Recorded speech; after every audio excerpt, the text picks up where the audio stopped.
28 ans plus tard, le style est toujours là, le scénario et les thématiques un peu moins.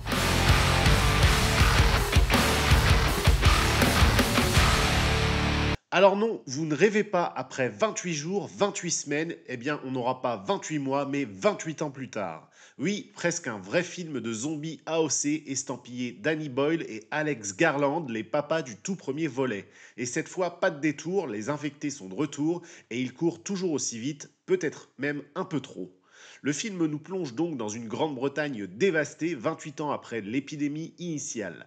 L'action commence dans une communauté isolée sur les côtes écossaises où un adolescent, Spike, vit avec sa mère à l'abri derrière les murailles. Mais évidemment, l'infection n'a pas dit son dernier mot et une nouvelle vague s'apprête à déferler, plus sauvage, plus intelligente et plus organique. Entre scènes de panique viscérale, ambiance post-apocalyptique ultra stylisée et réflexion un peu floue sur l'humanité, la religion et la violence, ce nouveau chapitre veut relancer la saga avec une trilogie inédite. Et même si le plaisir est là, on va voir ensemble pourquoi ce film m'a laissé un peu sur ma faim.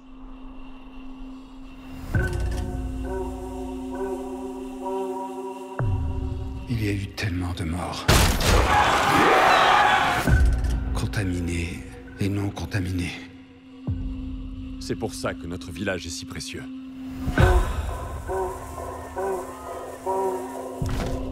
Je le trouve un peu jeune, tu sais. Il est prêt, je t'assure. 7, 6, 11, 5, Dès que tu auras posé le pied hors de notre île, personne ne viendra te sauver. moving up and down again. Don't.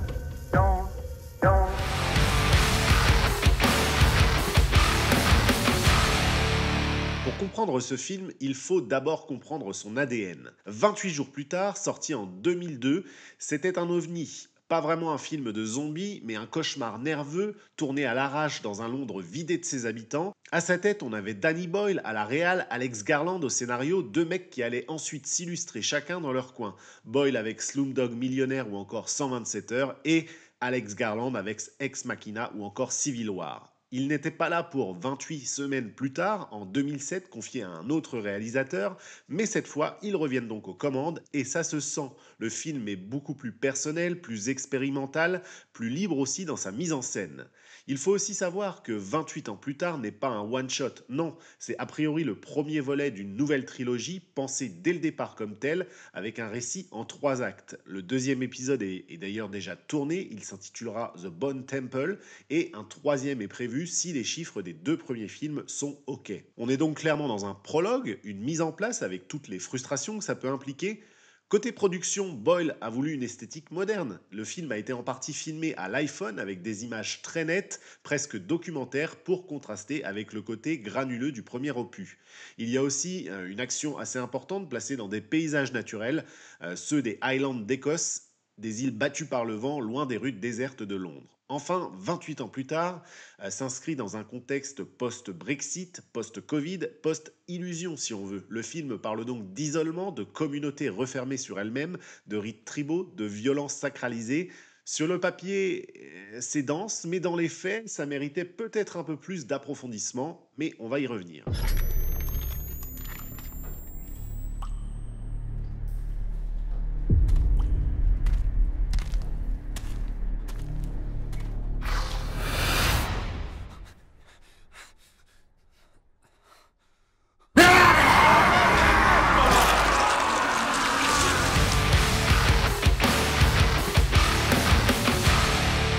Si 28 ans plus tard a réussi quelque chose, c'est bien à nous coller dans la tronche un style visuel hyper fort. Boyle reprend son terrain de jeu préféré, la caméra mobile, nerveuse, presque organique, toujours au plus près des corps et des visages. Et cette fois, il va encore plus loin. Effectivement, on a pas mal de scènes qui sont tournées à hauteur des infectés, comme si on voyait le monde à travers leurs yeux. C'est dérangeant, animal, chaotique et pourtant c'est assez lisible. La photographie d'Anthony Dodd Mantle, déjà à l'œuvre sur Slumdog Millionnaire ou encore 127 heures, alterne entre des plans ultra nets à la lumière naturelle et des ralentis hallucinés qui font un peu plus CGI. Il y a une vraie ambition sensorielle en tout cas, un côté expérimental assumé, presque hypnotique par certains moments. Le film mixe d'ailleurs les styles, on passe de l'horreur pure à des scènes quasi contemplatives, avec des silences pesants, des ciels immenses et des rituels un peu bizarres au coin du feu. Parfois, on a même l'impression de regarder un clip de rock tribal qui tourne mal. Et franchement, globalement, moi, je trouve que ça fonctionne bien. La forme est maîtrisée, inventive et audacieuse. On sent que Boyle a pris du plaisir à filmer toute cette panique, toutes ces contaminations, ces explosions de rage. Il capte l'instant, d'ailleurs, avec une urgence qui rappelle, je trouve, le premier film, mais dans un cadre plus grand, plus ouvert et plus sauvage. Et rien que pour ça, ça justifie globalement le retour aux affaires du maître. D'autre part, soyons clairs, 28 ans plus tard n'est pas un film pour les âmes sensibles. Il assume son héritage viscéral et crade, et il le pousse même encore plus loin. On retrouve le côté brut et dérangeant du premier opus, mais avec un niveau de détail, de violence graphique et de sauvagerie encore plus frontal.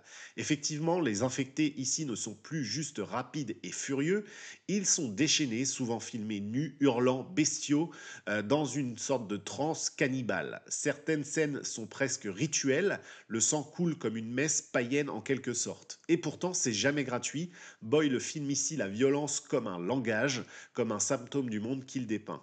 Il y a des séquences vraiment tendues, notamment dans des espaces clos ou à la nuit tombée. Des séquences qui d'ailleurs sont un peu, comment dire, isolées du reste du film. Et ça, c'est quelque chose que j'ai pas dû comprendre. J'ai dû rater quelque chose, mais enfin, peu importe.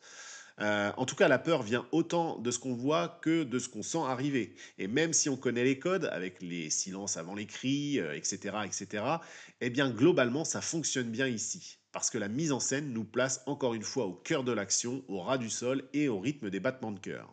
Le film alterne d'ailleurs très bien entre des moments de calme apparent et des moments en pression, de montée en pression explosif. Ce n'est pas constant, mais quand ça claque, eh bien ça claque relativement fort. Et pour ceux qui aiment le gore stylisé, eh bien vous en aurez pour votre compte. En revanche, concernant les thématiques du film, j'ai eu un peu plus de mal, et c'est là que le bas blesse un peu. Parce que 28 ans plus tard, derrière son vernis sanglant et son esthétique léchée, comme je l'ai dit, eh bien, ça avait les cartes en main pour aller plus loin. Mais le film effleure globalement ces thématiques, comme celle de l'isolement, les dérives religieuses, la sacralisation de la violence ou encore la peur de l'extérieur. Mais encore une fois, on ne fait qu'y tremper les orteils et on ne rentre pas vraiment dans ces sujets frontalement.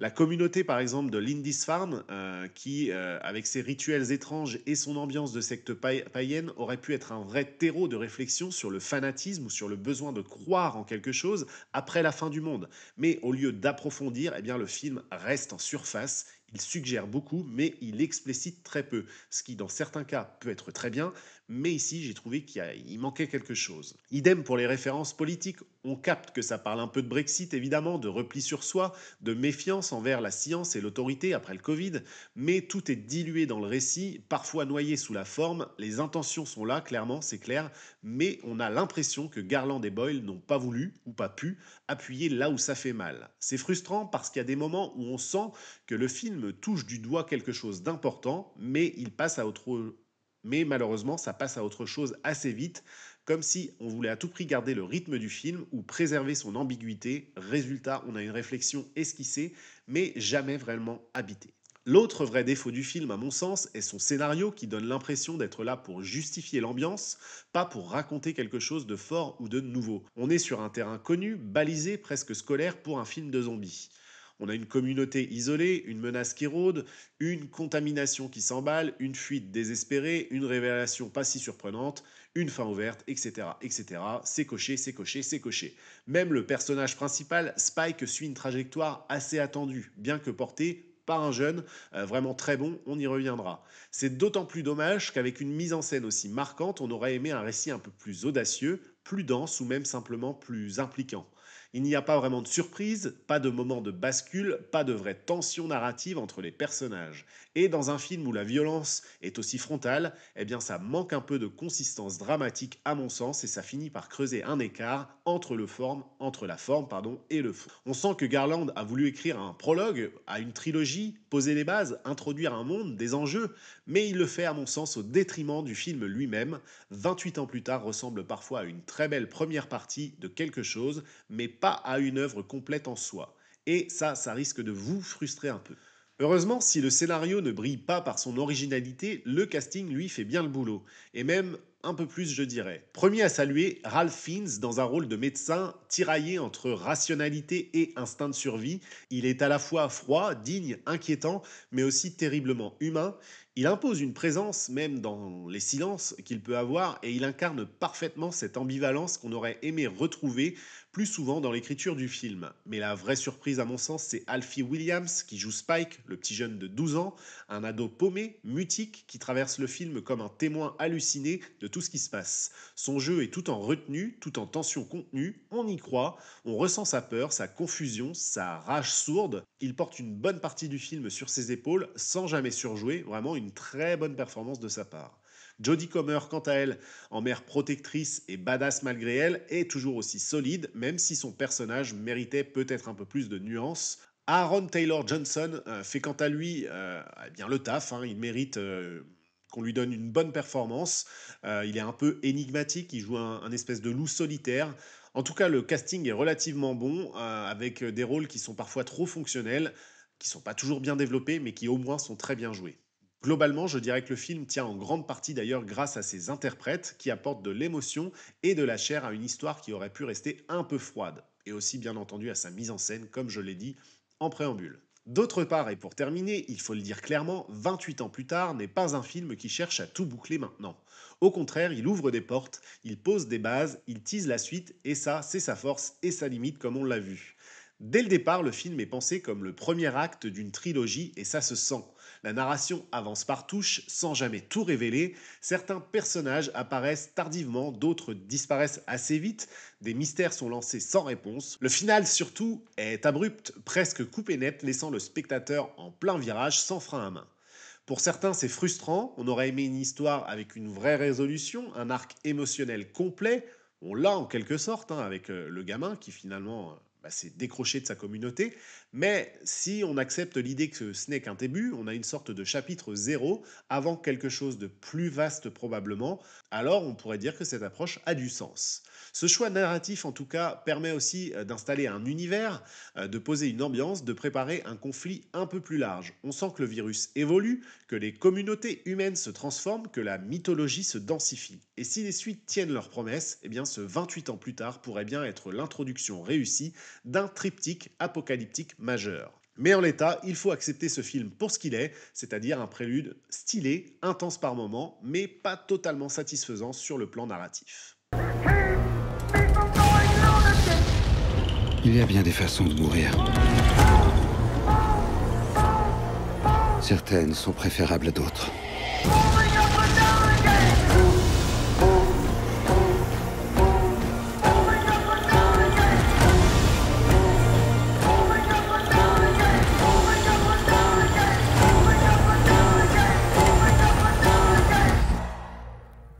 Car c'est un jour de gloire. Le jour du jugement dernier. Oui, mes enfants! Oui! There's no discharge.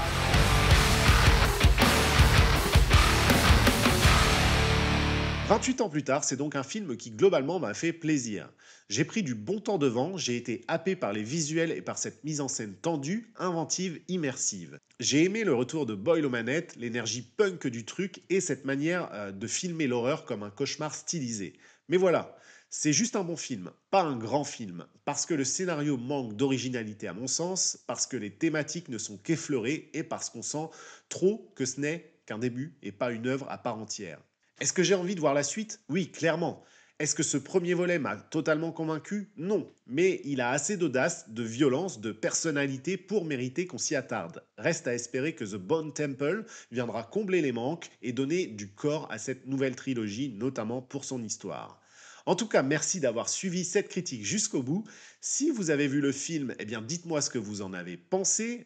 Retour réussi ou en demi-teinte de votre côté, dites-le moi en commentaire. N'hésitez pas aussi à liker, ça aide toujours la chaîne. Et bien sûr à vous abonner. En tout cas, merci encore d'avoir suivi la vidéo. Je vous donne rendez-vous bientôt pour de nouvelles critiques et aussi un récap de Dexter prochainement avant la nouvelle série qui arrive durant le mois de juillet. En tout cas, à bientôt. Ciao les infectés.